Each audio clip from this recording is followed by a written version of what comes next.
जमावड़ा News+21 का वह खास शो जहां जनता के विचार और सत्ता के दावेदारों से सवाल किए जाते हैं।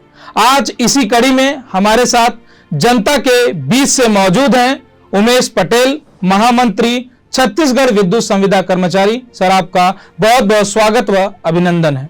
साथ में हमारे साथ मौजूद है अपना विचार रखने के लिए बालकृष्ण साहू, प्रदेश प्रवक्ता, छत्तीसगढ़ विद्युत संविदा कर्मचारी संघ। सर, आपका भी बहुत बहुत स्वागत व अभिनंदन है। सवाल मैं करूं इससे पहले मैं चाहता हूं कि आप अपनी समस्याओं को दर्शकों के सामने रखें। उमेश पटेल जी। सर, पहले तो हमारा जो विभाग है बहुत जोखिम भरा विभाग है जी। उनकी कार्यशैली इस प्रकार की है कि जो है जान जाने के लगातार पल पल खतरा रहता है जी। उसके बावजूद भी हमको नियमित नहीं करना और हमारे अगेंस्ट में 3000 पोस्ट निकाल देना बहुत ही दुर्भाग्यपूर्ण है। हमारे विभाग में हमेशा से 2-2 वर्ष में नियमित करते हुए आया है, उसके बावजूद भी नियमित नहीं हो रहा है। कार्यशैली को देखते हुए जोखिम भरा हमारे से जो है पूरा नियमित लाइन कर्मचारी की तरह भांति कार्य कराया जाता है, परंतु संविदा में अल्प वेतन में, कम वेतन में कार्य करना अत्यंत कठिन हो रहा है, क्योंकि परिवार का जो पालन पोषण है वो करना बहुत मुश्किल हो रहा है। अच्छा, मैं ये समझना चाहता हूँ उमेश जी, बालकृष्ण से समझ लेता हूँ कि आप लोगों का काम क्या है एज ए संविदा के रूप में, किस तरीके से आप काम करते हैं जो है, और क्या क्या समस्याएं आती हैं, इसका सरकार के साथ अब तक क्या जुड़ाव रहा है आपका? जी, डिटेल में थोड़ा समझाइएगा दर्शकों। हमारी जब से भर्ती हुई है संविदा के रूप में, हमारा पद था लाइन परिचालक के पद पे, जिसमें हमें मैदानी कार्य करने के लिए भर्ती लिया गया था, लेकिन लाइन स्टाफ की जो नियमित लाइन स्टाफ की कमी की वजह से हमें सारे काम करने पड़ते हैं। जैसे एग्जाम्पल, हमको खंबे में चढ़ के काम करना पड़ता है, मीटर रीडिंग भी करना पड़ता है, पावर रीडिंग, मीटर रीडिंग करना पड़ता है, मीटर लगाने का जो काम होता है वो सारे काम, यहाँ तक कि रिकवरी का काम, पैसा जो हमारा वित्त विभाग का पैसा वसूली होता है, वो सब काम हम एक नियमित कर्मचारी का काम पूरा काम करते हैं। और हम एक डायरेक्टली मतलब नियमित कर्मचारी न होके पूरा नियमित कर्मचारी का काम कर रहे हैं। ओके। अच्छा, क्या सरकार के साथ आपके और सरकार के बीच में क्या इसमें संबंध रहता है? किस प्रकार से काम करते हैं आप लोग? हमारा विभाग तो आप स्वतंत्र है, विभाग मंडल स्वतंत्र होता है, तो जितने भी अब जाने रहे ऊर्जा विभाग वित्तीय संकट से गुजरता नहीं है, पैसा ऊर्जा विभाग ही सरकार को देता है। ठीक है। तो मेन काम हमारा अभी का टाइम मार्च महीने क्लोजिंग रहता है, जिसमें रिकवरी का मेन रहता है। पैसा हमारा जो भी बिल का पैसा वसूली, वो काम अभी डायरेक्टली हमारे संविदा कर्मचारी द्वारा ही ज्यादा किया जा रहा है। तो हमारा और सरकार डायरेक्ट प्रत्यक्ष ही काम होता है, जिसमें सरकार की आमदनी का भी एक बहुत अच्छा सोर्स है अपना बिजली विभाग। ठीक। अच्छा, मैं उमेश आपसे एक सवाल करना चाहता हूं, क्योंकि जैसा इन्होंने कहा बालकृष्ण की यह स्वतंत्र विभाग है, तो उसके बावजूद इसको दूसरे विभागों से जोड़कर क्यों देखा जा रहा है? जैसा कि आप जानते हैं, जब घोषणा पत्र में आया कि संविदा कर्मचारी को नियमित किया जाए, उसी कारण हमारे जो चेयरमैन जी हैं वो इस समस्या में उलझ गए कि उनको लगने लगा कि हमारे यहाँ यदि नियमितीकरण होता है तो कहीं न कहीं सरकार को या अन्य विभाग को भी इसके लिए आवाज उठनी शुरू हो जाएगी। उसके चक्कर में जो हमारा जो 2 साल का परंपरा रहा है वो परंपरा न रह के पूरी तरह से उसका विखंडता हो गया। हम चाहते हैं कि जो है ये परंपरा बनी रहे। अभी भी हमारे कंपनी के पास, प्रबंधन के पास वक्त है। भर्ती प्रक्रिया जो 3000 की निकाली है उसको तत्काल प्रभाव से निरस्त कर हम संविदा कर्मचारी को पहले उस नियमित कर दिया जाए, तत्पश्चात जितने भी पद बचते हैं उसी में नियमित भर्ती दिया जाए। अच्छा, जो है जितने भी अनुकंपा नियुक्ति की बात जब आती है तो आप लोगों का ये भी कहना है कि एक की मृत्यु हुई, उनको अनुकंपा नियुक्ति मिली, लेकिन शेष जो लोग हैं उनको अब तक अनुकंपा नियुक्ति नहीं मिल पाई है। क्या समस्या आ रही बालकृष्ण? हमारे विभाग में पहले अनुकंपा नियुक्ति का संविदा कर्मचारियों का प्रावधान नहीं था, लेकिन आपको मैं जैसे बताया कि हम एक नियमित कर्मचारी का ही काम करते हैं। ठीक है। सारे काम नियमित कर्मचारी की भांति रहते हैं, तो हमें काम के दौरान रिस्क ज्यादा रहता है, जान जाने के रिस्क रहता है। तो एक हमारे संविदा भाई जो मृत हुए हैं उनको हमारे प्रबंधन के द्वारा अनुकंपा नियुक्ति दी गई है और मुआवजा जो मांग किया गया था परिवार की तरफ से उनको दिया गया है। लेकिन जो अन्य कर्मचारी हैं जो मृत हुए हैं उससे पहले, जो हमारे 3-4 साल के टाइम पे, उनको अनुकंपा नियुक्ति नहीं दी गई है और जो उचित मुआवजा जितना देना था वो नहीं दे पाया है। इसीलिए हम उसी मांग को लेकर जनता से और सरकार से प्रबंधन सवाल उठा रहे हैं कि जब एक को दिया गया है तो उनको भी दिया जाए, क्योंकि जो मृत हुए हैं उनके परिवार वाले तो अपने बेटा खो चुके हैं। अगर एक अनुकंपा नियुक्ति मिल जाती है सदस्य को, परिवार के सदस्य को, तो कम से कम उनका जीवन यापन करने के लिए एक सहारा बन जाएगा। इसी आवाज को लेकर हम अनुकंपा नियुक्ति की मांग कर रहे हैं। तो कहाँ पेंच फंसी, मतलब क्या दिक्कत हो रहा है कि एक व्यक्ति को मिला उसके बावजूद जो है बाकी लोगों को नहीं मिल पा रहा है? कोई प्रमुख कारण आप लोगों को समझ आ रहा है उमेश? तो जैसा कि आप जानते हैं कि एक को अनुकंपा नियुक्ति मिला है। जहां तक कंपनी का कहना है कि माननीय मुख्यमंत्री जी द्वारा उनका घोषणा किया गया कि उनको जो है दिवंगत परिजन को अनुकंपा नियुक्ति दी जाएगी। कंपनी का यही बात टाल दिया जाता है कि जो मुख्यमंत्री द्वारा दिया गया है और नियमों का हवाला देते हैं कि संविदा में जो है अनुकंपा नियुक्ति नहीं दी जाती करके। अच्छा, तो उसमें क्या है, हम कहना चाहते हैं कि हमारा जो कार्यशैली इसी प्रकार का है कि पल पल में दुर्घटना होने का संभावना रहता है, मृत्यु होने की संभावना रहता है, तो अनुकंपा नियुक्ति का प्रावधान होना ही चाहिए। अच्छा, आपने एक सवाल और, मतलब जितना आपने 17 दिनों से अभी तक लगातार धरना पर, एक बात और सामने आ रही थी कि जो पूर्व में भर्ती संविदा कर्मचारी उनको नियुक्ति दी गई है ना, लेकिन आप लोगों को इतना संघर्ष के बावजूद जो है अब तक नहीं, क्या पेच कहाँ फंस रहा, दिक्कत क्या हो रही है? बालकृष्ण, हमारे विद्युत विभाग में लाइन परिचालक का जो पद होता है उसमें भर्तियां खाली हैं कि नहीं? कहीं ऐसे तो नहीं भर्ती ही नहीं है, शायद इस कारण कुछ दिक्कतें हो रही हैं। कंपनी के द्वारा भी 3000 पद निकला था और ट्रांसमिशन जो विभाग होता है उसमें भी 2200 पद निकालने का आया था। तो मतलब कंपनी के बाद 3200 पद रिक्त हैं। तो हम संविदा कर्मचारी 2500 के आसपास संविदा कर्मचारी हैं। तो हम वही चाहते हैं कि हमें 2500 को पहले उस पद पर नियमित कर दिया जाए, उसके बाद जितनी पद रिक्त रहेगी उस पर नई भर्ती ले ली जाए, क्योंकि हमारे यहाँ तो पूर्व में भी नियमित करने की परंपरा रही है, जो 2003-2004 में भर्ती हुई है, 2007 अच्छा, यानी जितने पहले संविदा कर्मचारी हैं पहले उनको रिक्त पदों पर भर्ती ले लिया जाए, फिर शेष जो पद बचते हैं फिर उसमें नई नियुक्तियां की जाए, ऐसा कहना है। अच्छा, ठीक। अच्छा, मुझे एक बात बताइए, कितने ऐसे लोग होंगे जिनके मतलब 80% से ऊपर, क्योंकि ऐसा नहीं है कि सिर्फ इस संविदा कर्मचारी में बहुत सारे इंजीनियर्स हैं, बहुत सारे ऐसे लोग हैं जिनके 90-95% है, कितने लोग होंगे, कुछ बता पाएंगे? डेटा है कुछ अप्रोक्सीमेट? 80% से मतलब परसेंट हमारे यहाँ अगर देखा जाए तो 85-90% वाले जो स्टूडेंट थे वो हमारे अभी संविदा के पद पे काम कर रहे हैं। मतलब सभी ना सभी अपने स्कूल लेवल में सब टॉपर ही रहे हैं, लेकिन जब से संविदा में आए हैं तब से हमारा काम का आप क्षेत्र जान ही रहे हैं, 24 घंटे सेवा देनी पड़ती है। तो कई ऐसे हैं जो ग्रामीण क्षेत्र में काम करते हैं, उनको 24 घंटे सेवा देनी पड़ती है। अच्छा, 24 घंटा सेवा देना पड़ता है? रात को अगर लाइन बंद हो जाता है तो रात को भी हमको ड्यूटी जाना पड़ता है, ये हमारी कार्य की प्रवृत्ति है।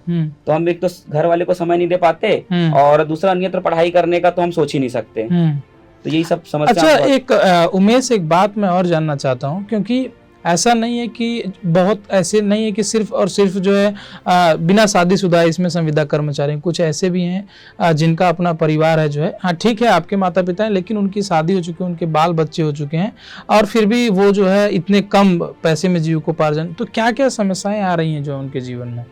अभी जो है जिनकी शादी हो चुकी है उनको कम पैसे में ऐसे हो रहा है कि अपने बच्चे, बाल बच्चे, परिवार को अच्छे से परवरिश नहीं दे पा रहे हैं। जैसे मैं समस्याओं मुझे अवगत कराते हैं सभी संविदा कर्मचारी, कम पेमेंट होने की वजह से ना तो वो अच्छी स्कूल में पढ़ा पा रहे हैं, जिनकी शादी नहीं हुई है, कम पेमेंट और संविदा का नाम सुनते ही उनके यहाँ रिश्ता भी जुड़ना मुश्किल हो जाता है। जोखिमों का कार्य है, इसका उनका रिश्ता नहीं मिलता है। बिजली विभाग और लाइनमैन का नाम सुनते ही सभी कांप उठते हैं उनके परिजन जो जिनके यहाँ रिश्ता देखने जाते हैं। तो मतलब ऐसा हो रहा है कि जो शादीशुदा हैं वो तो परिवार चला नहीं पा रहे हैं और जो शादीशुदा नहीं है उनके यहाँ जो रिश्ते की कमी आ रही, क्योंकि इतना कम पेमेंट और संविदा में कोई भी संविदा को सभी जो है परिवार वाले कलंक समझते हैं। संविदा को एक कलंक इसलिए समझते हैं क्योंकि इसमें कोई रेगुलर का प्रावधान नहीं रहता है और हमारा कार्य ही इस प्रकार का है कि अगर मृत्यु हो जाता है तो अनुकंपा नियुक्ति या मुआवजा राशि कुछ मिलता नहीं है, जिसकी वजह से जो है कोई रिश्ता भी नहीं देना चाहता है शादीशुदा को, और शादीशुदा जो है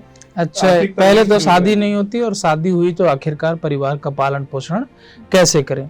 अच्छा, 17 दिन से ज्यादा तो रायपुर में हो गया, मतलब आज मुझे लग रहा है 18वां दिन होगा आप लोगों का? 18 दिन? बिल्कुल बिल्कुल। हाँ, तो 18वां दिन है। अब तक सरकार से आप लोगों की क्या बातचीत हुई? सरकार की तरफ से कौन आया? क्योंकि आपने धरना प्रदर्शन किया, लगातार कर रहे हैं, उसके बाद आपने अर्धनग्न होकर भी अपने प्रदर्शन किया, सरकार की तरफ से क्या बातचीत हो पा रही है आप लोगों से? सरकार की तरफ से तो जैसे कि हम लोग मिलने का खुद अपने से प्रयत्न कर रहे हैं, वहाँ से न सरकार न कंपनी प्रबंधन की ओर से अभी तक कोई हमसे वार्ता के लिए नहीं बुलाए हैं।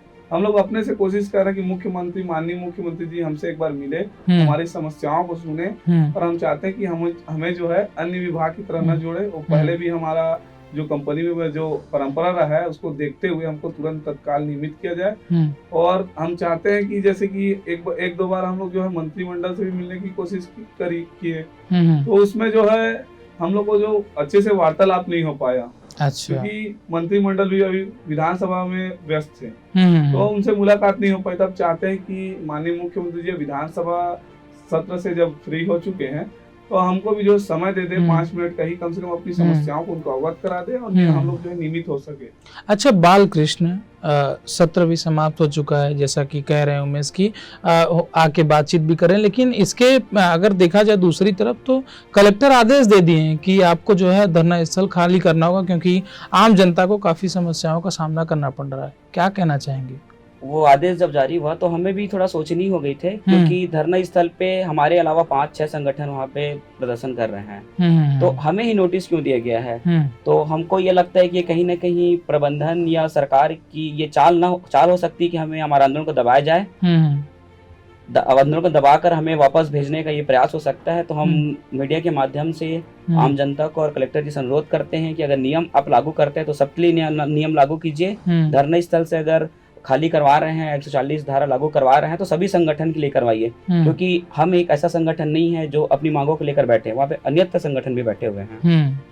तो मतलब अभी तक सरकार की तरफ से ना कोई सलाहकार ना तो कोई कलेक्टर, कुछ तो बातचीत हुई है? क्योंकि लगातार धरना हो रहा है, तो 1-2 दिन या किसी समय किसी से बातचीत हुई, कुछ ऐसा हुआ है बालकृष्ण? अभी हमारे द्वारा जो मुख्यमंत्री आवास घेराव किया गया था और बीच में विधानसभा घेराव गया था, उसमें एसडीएम सर आए थे ज्ञापन सौंपे, तो हम उनसे पूछे भी थे कि हमारे पुराने ज्ञापन का क्या हुआ है, आप स्पष्ट जानकारी दीजिए। उनके द्वारा कहा गया कि हम चैनल के थ्रू उनको मुख्यमंत्री जी के पास प्रेषित कर रहे हैं, लेकिन वहां से अभी तक कोई आला अधिकारी या फिर मुख्यमंत्री आवास से अभी तक स्पष्ट जानकारी नहीं मिली है कि आपके आंदोलन का क्या किया जा रहा है। तो हम वही चाहते हैं क्योंकि आला अधिकारी मुख्यमंत्री आवास से या हमारे कंपनी से कोई अधिकारी हमसे आके बात करे और जो भी मामला है उसको सुलझाने का प्रयास करें।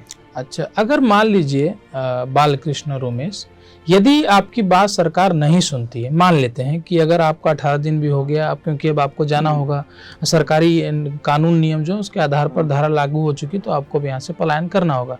ऐसे स्थिति में आगे आप लोग क्या करेंगे? कैसे सरकार तक अपनी बात पहुँचाएंगे आप लोग? उमेश पहले जी। हम लोग जो है, हमारे संविदा कर्मचारी उत्सुक हैं कार्य में वापस लौटने के लिए, क्योंकि कार्य बहुत बाधित हो रहा है। जहाँ एक दिन में हम लोग 51 लाख का राशि हम लोग वसूली करते थे, वहाँ 9 लाख की राशि हो रही है हमारे अनुपस्थिति में। तो हम लोग कार्य में वापस लौटना चाहते हैं। हम किसी भी प्रकार की कंपनी या सरकार को नुकसान नहीं पहुंचाना चाहते। हम सिर्फ इतना चाहते हैं कि हमारा नियमितीकरण हो, और यदि सरकार हमारी बातों को नहीं सुनती है तो हम लोग जो है अपने आंदोलन को जारी रखेंगे, और आंदोलन के माध्यम से हम लोग सरकार को और कंपनी प्रबंधन को बताएंगे कि हम लोग जो है बहुत ही शोषित संविदा कर्मचारी हैं और पीड़ित संविदा कर्मचारी हैं। हमको जो है नियमित होना क्यों आवश्यक है।